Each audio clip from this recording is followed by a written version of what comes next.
ఆలోచిద్దాం మనము.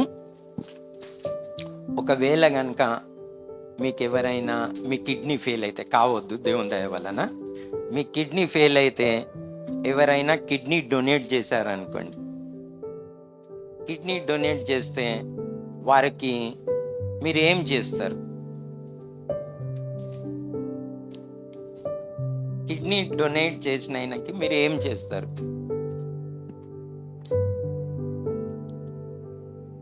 కృతజ్ఞతలు చెప్తూనే ఉంటాం. అనుకుందాం మీరు మరి ఆయన కిడ్నీ డొనేట్ చేసినప్పటికీ మీరు జీవించాలని ఆయన చేశాడు. ఎందుకు చేశాడు? కిడ్నీ ఒక పర్పస్ ఉన్నది, ఒక పర్పస్ ఉన్నది. ఆ పర్పస్ ఏంది? బ్రతకాలి మీరు అని ఒక పర్పస్ ఉన్నది, ఒక ఉద్దేశంతో. కేవలం బ్రతకడమే కాదు, బ్రతికి మీరు మంచివారు కావాలి, సమాజానికి, దేవునికి, కుటుంబానికి ప్రయోజనకరులుగా కావాలని చేస్తారు. ఎందుకు చేస్తారు ఒకరు కదా? కొంత డబ్బులకి చేసేది వేరే, కానీ ప్రభు మన కొరకు త్యాగం చేసింది దేనికి? మన ఇష్టానుసారంగా మనం జీవించడానిక? తన ప్రాణం, కిడ్నీ కాదు ప్రాణమే మన కొరకు త్యాగం చేసింది దేనికి? మన ఇష్టానుసారంగా జీవించడానికి, లేదా మన చిత్తములను నెరవేర్చుకోవడానికి. నైస్ తమ్ముడు చక్కటి వర్స్ కోట్ చేశాడు. మన నిమిత్తం క్రీస్తు ఎందుకు ప్రాణం పెట్టాడు? మనం పాపం నిమిత్తము చనిపోయి నీతి కొరకు బ్రతకాలి, ప్రభు కొరకు బ్రతకాలి. ఇక మీదట జీవించు వారు తమ కొరకు కాదు, తమ కొరకు చనిపోయిన క్రీస్తు కొరకు. ఈ వచనం ఎక్కడున్నది? కొరింథీయులకు రాసిన పత్రికలో 2వ అధ్యాయం 15వ వచనంలో ఉన్నది. అదేమో 1 పేతురు పత్రికలో ఉన్న తమ్ముడు కోట్ చేసింది 2వ. సో మనం అలా సండే స్కూల్ లెసన్ ఎలా నేర్చుకున్నాం కదా, మనము నిజంగా పెద్దలం కూడా మనం పరీక్షించుకుందాం. నిజంగానే అలా జీవిస్తా ఉన్నామా దేవుని కొరకు? లేదా ఒకరు కిడ్నీ డొనేట్ చేసినా కానీ వారు తాక్కుంటూ తినుకుంటూ వారి లివర్ పాడు చేసుకొని వారి కుటుంబంకి, ఇరుగు పొరుగు వారికి, దేవునికి ఏ ప్రయోజనం లేకుండా చనిపోయారనుకోండి, ఆ కిడ్నీ డొనేట్ చేసిన ఆయనకి ఎంత బాధ కలుగుతుండొచ్చు ఒకసారి ఆలోచించండి. దేవుడైతే మనల్ని ప్రేమించి తన ప్రియ కుమారుణ్ణి మన కొరకు అనుగ్రహించాడు. గ్రేటెస్ట్ గిఫ్ట్ అని మనం చూసాం. సఖ్యం కానీ బహుమానం, గ్రేటెస్ట్ గిఫ్ట్ మనకి ఇచ్చాడు. కానీ మనం దేవునికి ఏమి ఇస్తా ఉన్నాం? తిరిగి ఏమి ఇస్తాం? మరి ఏమిస్తే దేవుడు సంతోషిస్తాడు? ఏమిస్తే దేవుడు సంతోషిస్తాడు?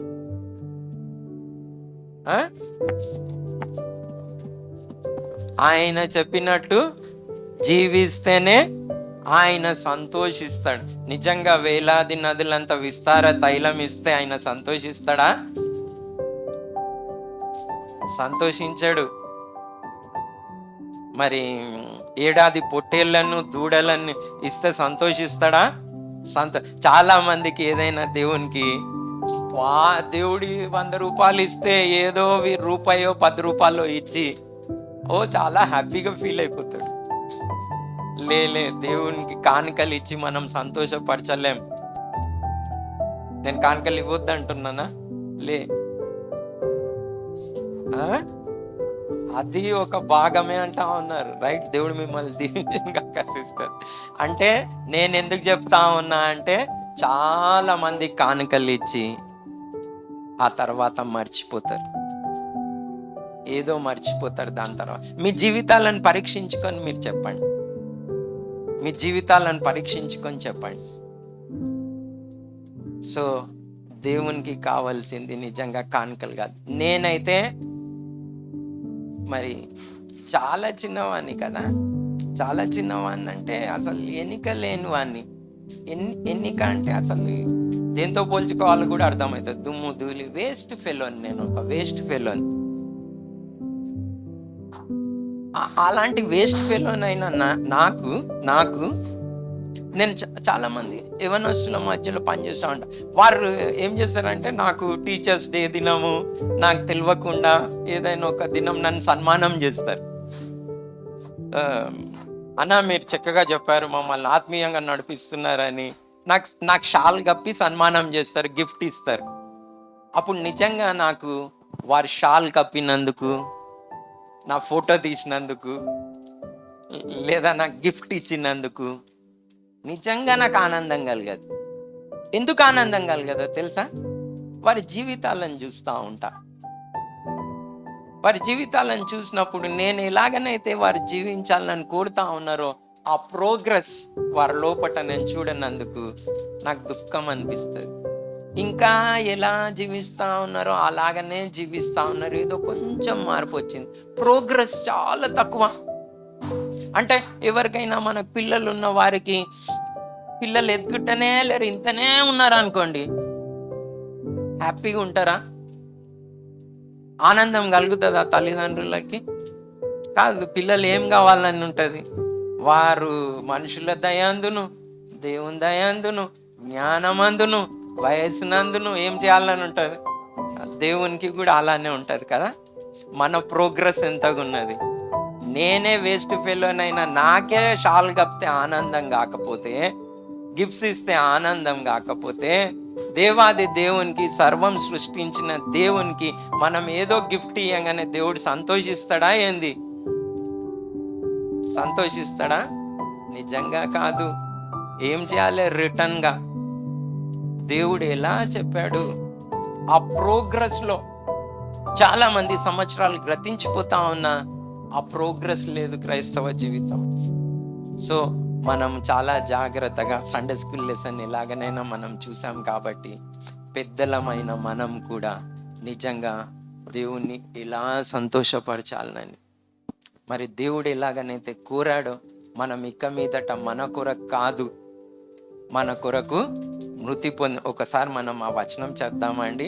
2 కొరింథీ పత్రిక 5వ అధ్యాయం 15వ వచనమా ఒకసారి చూద్దామా మనం? కరెక్టేనా నేను చెప్పింది? ఎందుకంటే నేను మెమరీలో నుంచి చెప్పిన.